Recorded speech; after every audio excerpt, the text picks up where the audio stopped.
Welcome to the Hunter Report, and today we're going to talk about the Sony 100-400 f4.5-5.6, and we're going to compare it against the offering from Canon to see how it shapes up.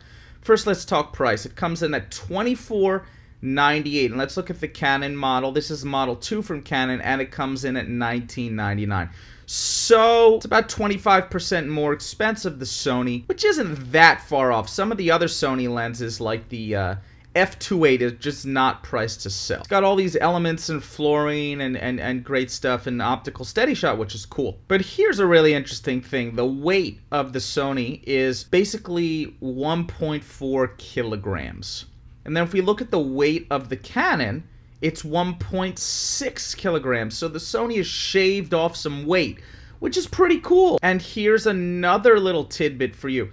Compatible with Sony's 1.4x and 2x teleconverters, so you can get up to 800 millimeters and do some 6.6 shots with that kind of zoom. Now that's pretty cool because these 1.4 and 2x teleconverters do not work for the Sony 70-200 f4 lens. There's definitely a hole for those teleconverters, but it's just super exciting that you can get up to 800. And those are my perspective, what I think the coolest thing about these lenses are. And I think it's a really reasonable offering by Sony.